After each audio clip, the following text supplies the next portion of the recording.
പരവേശം കാരണങ്ങൾ തന്നുടമേ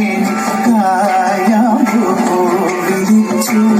കാണുമ്പോൾ കണ്ണിനെന്തൊരു ആനന്ദം പരവേശം ആനന്ദം പരവേശം